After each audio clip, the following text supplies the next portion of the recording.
Барлықтарыңызға ассалаумағалейкум құрметті достар. Бүгін біз автосондағы жаңа тесттерді талдайтын боламыз. Бұл біздің 88-ші видеомыз. Біз бүгін екі тест талдау жүргізетін боламыз. Алла қаласа, или бір тест талдау. Енді тест тапсырғанымызға байланысты, және де құрметті достар, осы pttest.kz сайтына доступ алғыларыңыз келсе, осы сайтпен дайындалғыларыңыз келсе, мен сіздерге көмектесе аламын. Бізде қазір акция болып жатыр. Осы сайтта бір ай алсаңыздар, бір ай сыйлыққа беріледі. Толық ақпаратты алу үшін комментарийда WhatsApp номер бар. Соған жазыңыздар. Мен максимал түрде жеңілдік жасап беретін боламын сіздерге, бағасын түсіріп. Бұл сайт номер 1 Қазақстан бойынша. Бүкіл автосонда келеді Қазақстанда. Осы тесттен ғана келеді. Базардағы 5 теңгенің PDD кітапшасымен дайындалғанша, осы pttest.kz сайтына өздеріңіздің білімдеріңізге ақша құйсаңыздар, сіздерге керемет нәтиже болады. Біліміне ақша құйған адамда по-любому нәтиже болатын болады. Давайте бәріміз жасайық, ешқандай қиындатпайық. Мен сіздерге ниетім оңай жолын түсіндіру, тезірек права алсын деген мақсатта, және парасыз права алсын деген мақсатта. Өзіміздің правамызды парасыз алайық, құрметті достар. Давайте WhatsApp номерге барлықтарыңыз жазыңыздар. Ендеше тестімізді бастайық. Бисмилля. Осы жол белгісі нені көрсетеді дейді? Бірінші сұрақ. Бұл бізде жолдың жөнделетін учаскесін айналып өтуін, маршруттық көлік құралдары үшін қозғалыстың бағытын, қиылыста рұқсат етілген қозғалыстың бағытын дейді. Так, бұл жерде бізде рұқсат етілген қозғалыстың бағытын, С варианты. Бізге оң жаққа қозғалыс жол белгісі. Мінекей еще астында анықтамасы болады. Көрдіңіздер ме? Бұл жерде неқті біліп отырасыз, мынау қандай белгі? Мына жол белгілері нені білдіреді? Так, тоқтауға тыйым салынады белгісінің қолдану аймағы, тоқтап тұруға тыйым салынады белгісінің қолдану аймағы. Так, қолдану белгісінің қолдану аймағы. Д варианты менде күмәнді болып тұр. Тоқтап тұруға тыйым салынады белгісінің қолдану басталғанға дейін жақ. Бізде бұл жерде В варианты дұрыс, өте. Келесі 3. Көпірлерде мотоцикл жүргізушісіне кері бұрылуға рұқсат етіледі ме дейді. Мотоциклге. Так. Көпірде тыйым салынады, құрметті достар, кері бұрылуға. Келесі 4. Бұл жол белгісі не туралы ақпараттандырады? Ақпараттандырады деген қағида. Ұзақ тұраққа арналған орынға дейін 800 метр. Так, А варианты дұрыс, 800 метр қалған бізде айтып тұр. Тұраққа дейінгі қашықтықты. Бұл жағдайда көк автомобиль жүргізушісіне қиылыстан тура бағытта өтуге рұқсат етіледі ме дейді. Әрине тыйым салынады. Бізде қараңыздар. Бұл жерде тыйым салынады. Тіркемемен қозғалысқа тыйым салынған жол белгісі бұл жерде. Осындай тіркемемен тура жүруге болмайды. Жол белгісі тұр. Көктайғақта иілгіш ілмекте сүйретуге рұқсат етілген бе дейді. Рұқсат етіледі. Ұзындығы 4 метрден артық емес иілгіш тіркеуде рұқсат етіледі. Тыйым салынады. Так. Тыйым салынады екен, Көктайғақта ілгіш тіркеуде тіркеп сүруге тыйым салынады. Ілгіш тіркеуде. Тыйым салынады. Құрметті достар, мен алдыңғы видеоларымды көрсеңіздер, мен бұл сұраққа дұрыс жауап бердім. Уже мен көп кірмей қалдым. Уже бізде 88-ші видео. Өте көп кірмей қалдым мен. Осы тест сұрақтарына кірем, бірақ арасында. Тікелей реттеуші беретін ысқырық сигналы қандай мәнге ие? Жүргізуші дереу тоқтауы керек, жүргізуші жылдамдықты арттыру керек, барлық жол қозғалысына қатысушылардың назарын аудару үшін ысқырық сигнал беріледі. С варианты бізде кәдімгі грамотно беріп тұр, жауапты. Астына анықтамасы бар. Қате болса қате, дұрыс болса дұрысын шығарып береді сіздерге.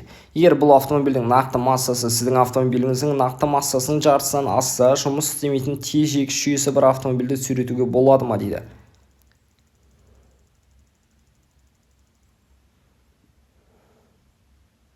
Жұмыс істемейтін тежегіш дейді.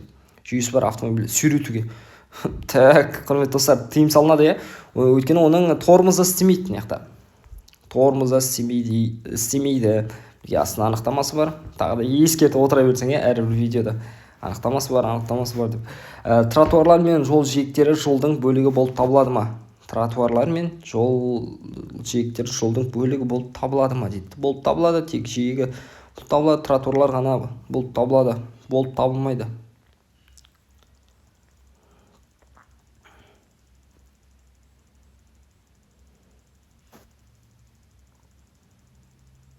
Так, жолдың жиегі деген сөзді, құрметті достар, мен түсінбей тұрмын. Айып етпеңіздер, бірақ тротуарды білемін.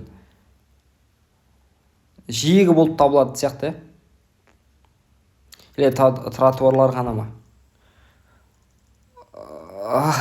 Так, мінекей қарап алайық. Жүру бөлігі, жолдың жүру бөлігі. Жолдың жиегі деген қайда сонда? Маған түсіндірмей тұр ғой әлде. Білем, жүру бөлігі автомобильде жүретін екі жақта. Трамвай жолдары ол по-любому түсінікті. Тротуар мінекей. Тоже бізде жолдың бөлігі болып табылады екен, тротуарлар. Ал жол жиегі деген түсінбей жатырмын. Жол жиегі деген жүру бөліктерінің елері сияқты. Жаны түсінуім бойынша. Келесі сұраққа кеттік. Бізде енді қатты қиын емес сұрақ. Просто жаттап болуға болады бұл сұрақты. Қайта-қайта тапсыра беріп. Жеңіл автомобиль жүргізушісі жүрісін қандай бағыттарда жалғастыра алады?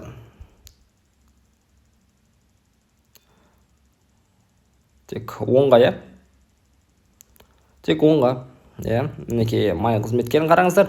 Және мына жолда қарасаңыздар, астында тек оңға ғана жүруге рұқсат етілген. Асфальтта жатыр ғой, сызық.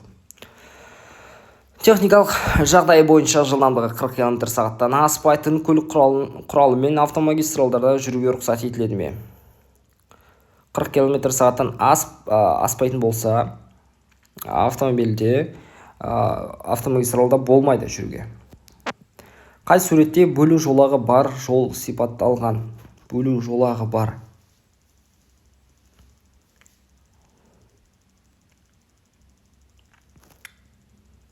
По идее, екі жақта сияқты, бірақ сол жақта деп көрейікші. Так. Бөлу жолағы.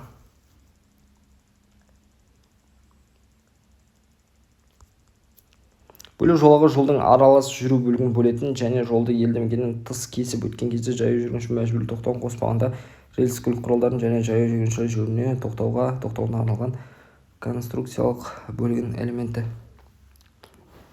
Так, мынау бізде сплошной линия, двойной сплошной линия. Біріншісінде, сол жақта. Оң жақта бізде не түрі? Так, түсініңіздер, короче. Мына газон тұр, таспен несеп саған, что автомобиль бір-бірінен несеп кетпеу үшін. Ол түсінікті. Мына просто бөлу жолағы деп тұр. Слишком қазақша болып кетті, сондықтан түсінбей қалдық, иә. Келесі сұраққа. 13-ке кеттік. Жол қиылысынан өткен кезде қызыл автомобиль жүргізушісі кімге жол береді? Қызыл автомобиль. Ақ автомобильге по-любому жол береді. Так. Екеуіне де жол береді, құрметті достар. Иә. Жеңіл автокөлікке және трамвайға. Тек барлық автомобиль деп айтпауымыз керек. Өйткені бұл жерде біз қателесеміз. Варианты бізде дұрыс. Барлық автомобиль десек, аяқта бізде мотоцикл тұр. Біз мотоциклге жол бермейміз, қызыл автомобиль бізде главныйда тұр өйткені. Осында бізде элементарно қателер болады арасында. Бағдаршамның осы сигналы жаяу жүргіншілердің қозғалысына тыйым салады. Көлік құралдарының жүруіне тыйым салады. Мәссаған. Қалай. Жаяу жүргінші өтпе жолының болуы туралы хабарлайды. Так, бұл варианты бізде дұрыс, 15. Қан кету қандай болуы мүмкін? Ішкі сыртқы қан кетулер болады бізде. Капиллярлы, венозы, артериалды. Осылардың барлығы аталғандар жатады. Ішкі сыртқы, оны түсінген шығарсыздар. Ішкісі ол сырттан, ішкісі ол бізде іштен, Сыртқысы сырттан, ішкісі жаңағы іштен де адам қанайды. Капиллярлы ол ең азы, венозды орташа, артериалды ең мықтысы, қан кеткен кезде фонтан сияқты шашырайды жан жаққа. 16. Сіз тура бақта қозғалып келе жатып, трамвайға жол бересіз бе? Так, жол береміз, трамвайға. Трамвайдың басымдығы бар бұл жерде. 17. Мына жол белгілерін не туралы хабардар етеді? Тұрақ орны оң жақтан белгілерді орнату жерінен 100 метрде орналасқан. Так.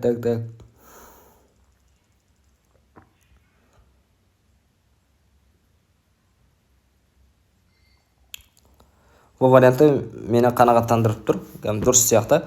Тұрақ орны жолдан тыс жақта 100 метр қашықтыққа орналасады, Жолдан тыс, өйткені бізге оң жаққа қарай бұрып қойған парковкаде. Белгіде бізде. Ақ автокөлік жүргізушісіне қандай бағыттарда қозғалысты жалғастыруға рұқсат етіледі? Ақ автокөлік жүргізушісіне тура және солға, кері бұрылуға болмайды. Бұл варианты бізде дұрыс. Жүргізушісінің көлік құралын алкогольдік, есірткілік және немесе уытқұмарлық масаң күйде басқаруы әкеп соқтырады. Көлік жүргізу құқығынан 7 жылға айыру және 15 тәулікке қамауға алу. Кедергі ұғымынан не жатпайды?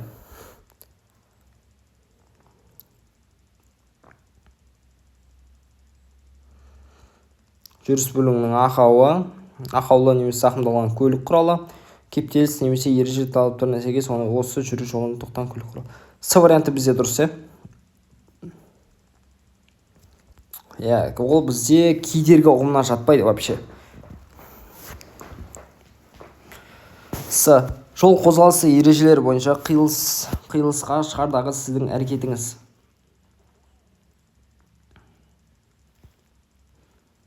Қиылысқа шығарда сол жақтан жақындап келе жатқан көк түсті автокөлікке жол беріңіз дейді. Қиылысқа шығарда оң жақтан, сол жақтан жақындап келе жатқан көк түсті автокөлікке жол беріңіз. Так.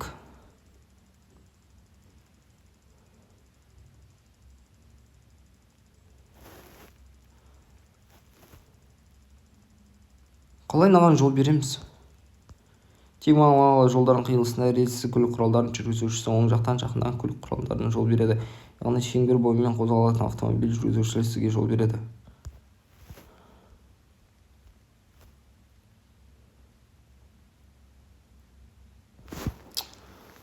Так.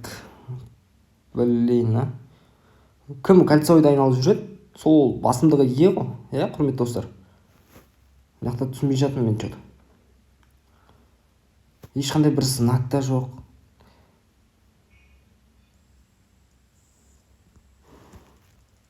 Так. Құрметті достар, мына сұрақты давайте маған түсіндіріп жіберіңіздерші.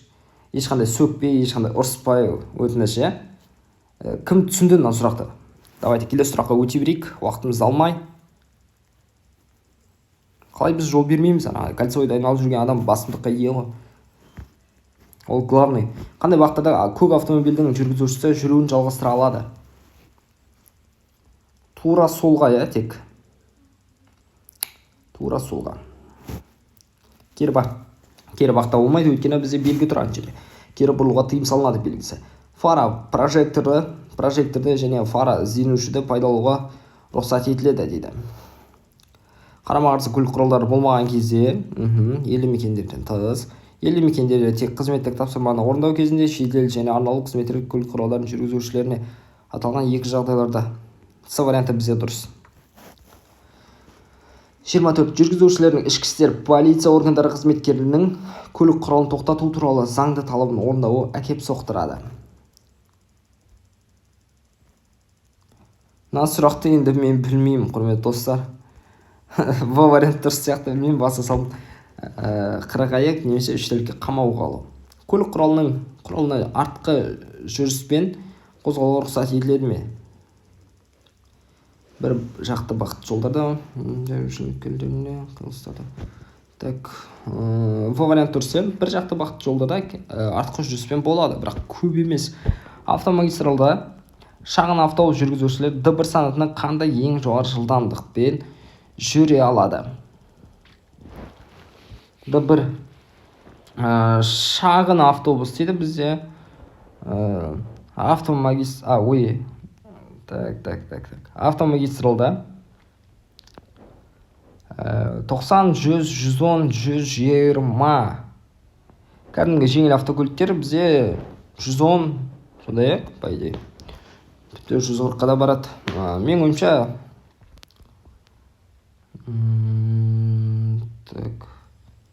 110 екен, құрметті достар. Мәссаған, елім кенет микроавтобустар автомагистралда 110 км астам жылдамдықпен қозғалуы мүмкін. Вау. Мен примерно ойладым енді. 100 деп. Келесі видеода, құрметті достар, біз четко бәріне 40 сұраққа 40-ына жауап беруге тырысатын боламыз. Бәрін общем, мен мына тестті қайтадан тапсыра берем. Сосын жайлап сіздерге де ыңғайлы болады да, мен әрбір сұраққа дұрыс жауап беріп отырсам. Автокөлік жүргізушісі трамвайға жол беруге міндетті ме? Әрине, трамвайдың басымдығы бар бұл жерде. Жол қиылысынан тыс, өйткені. 28. Солға бұрылардағы сіздің әрекетіңіз.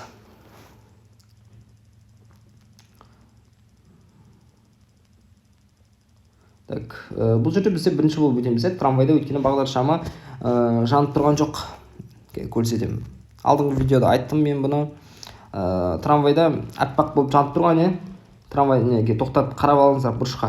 Трамвайдың аппақ болып тұр. Сол үшеуі жанып тұр, база жоғы жүруіне болады. Бірақ мен ең астындағы дөңгелек бар, ол жанбай тұр. Сондықтан трамвай жүре алмайды бұл жерде. Бағдаршамы жанбай. Бұл жағдайда жеңіл автокөлікке қандай бағыттарда жүруге тыйым салынады? Тура солға жүреді. Тура солға кері уақытта болады.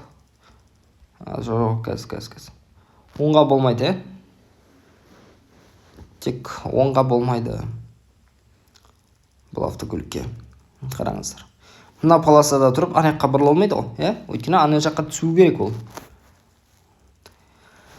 Егер жүргізіп үйрену жолдарда жүзеге асырылса, механикалық көлік құралдарында жолаушылардың болуына рұқсат етіледі ме? Егер жүргізіп үйрену жолдарда жүзеге асырылса, механикалық көлік құралдарында жолаушылардың.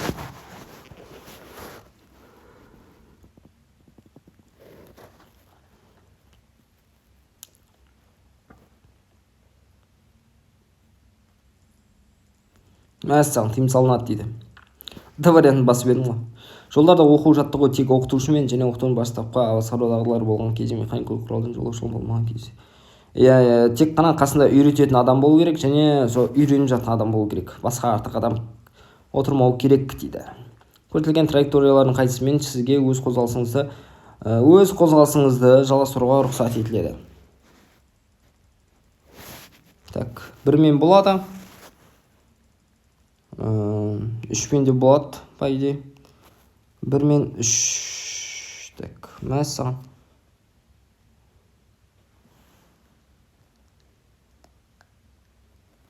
Ой, 2-мен 3 деген, құрметті достар. 2-мен 3. Тура қозғалыс белгісі, тура жүру белгісі оңға қарай бұрылуға тыйым салмайды. Сондықтан бізде 2-мен 3 жатады. 32. Бұл жағдайда жүрістің тура жалғастыруға ниеттенген қызыл автомобиль жүргізушісі тура жалғастыруға ниеттеген бағдаршам рұқсат беруші сигналын күтіп, осы жолақтан қозғалысын тура жалғастыра алады. Оңға бұрылуға міндетті. Бағдаршам рұқсат беруші сигнал болған кезде қозғалысын тура жалғастыру үшін көрсетілген жолаққа ауыстыруға алады.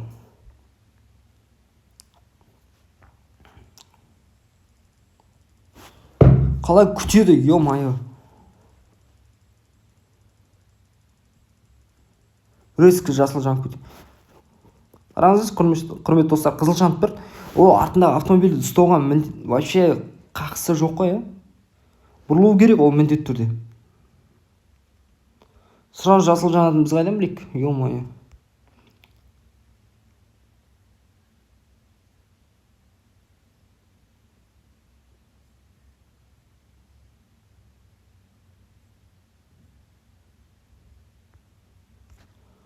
Бұл жағдайда кедергі жасамайды деп қояды анықтамада. Қалай ол кедергі жасамайды? Біз сразу жасылғанын қайдан білейік, неқта отырып біз. Мәссаған. Не болып кетті мынау? иә, осы неден жалғастыра алады, иә, білеміз оны, тура жалғастыра алады, иә. Ештеңе етпес, келесі сұраққа өтеміз. Бұл жағдайда қай көлік құралының жүргізушісі ереже бұзуда? Қайтадан қарап жіберейік, дұрыс қараған жоқ. Әрине велосипед жүргізушісі, өйткені ол реттелмеген жаяу жүргіншілік өткелдерінде болмайды, велосипед жүргізушілеріне реттелмеген жүруге. 34. Сізге жүктерді осылай тасымалдауға рұқсат етілген бе? 1,5 метр дейді.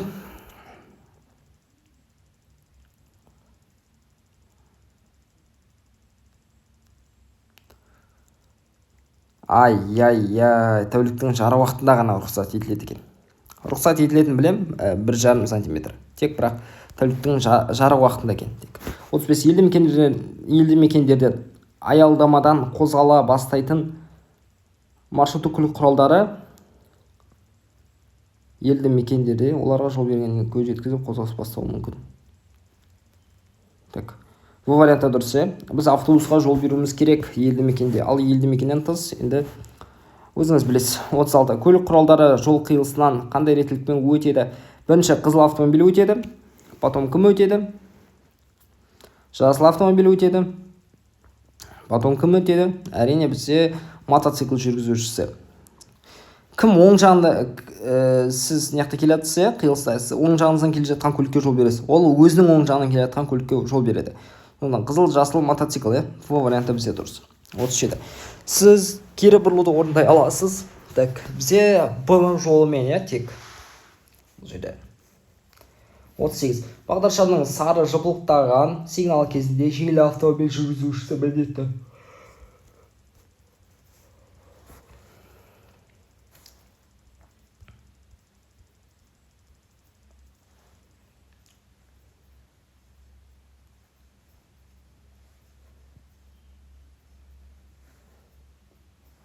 Так. Жүк көлігімен бірге уақытта қиылыстан бірінші болып өтеді. С варианты бізде дұрыс, құрметті достар. 39. Қандай жағдайларда жүру бөлігі таңба сызықтармен бөлінген жолдарда жүргізушілердің қатаң түрде жолақтар бойынша жүруге міндетті? Барлық жағдайларда қарқынды жүріс кезінде ғана, жолдарда тұтас таңба сызықтармен белгіленген болса ғана дейді. Басты жол, соңғы сұрақ, құрметті достар. Басты жол бойымен келе жатқан көлік құралына жол беру үшін жүргізушісі қай жерде тоқтауы тиіс? Жол берген жол белгісінің алдында, қозғалыс бағыты бойынша екінші таңбаның алдында. Қозғалыс бойынша бірінші таңбаның алдында. Бірінші таңба, қалай сонда екінші? Мен бұлай есептеп тұрмын ғой, тупа әр жағындағылар, ол бірінші таңба, ал мынау екінші таңба деп. Сондықтан, жоқ, мен үшбұрышты бірінші таңба, ананы екінші таңба деп тұрмын. Жоқ, наоборот болып кетті, құрметті достар. Соңғы сұрақты тупит еткен қалай етті. Ойлаңыздар, мен бірінші таңбаны ар жағындағы деп ойладым. Ал мына үлкен үшбұрышты, оны мен екінші таңба деп ойладым. Сондықтан мен бірінші таңбаның алдына тоқтайды деп ойлағанмын. Сондықтан бізде қате болып қалды. Ал құрметті достар, бүгін біз тест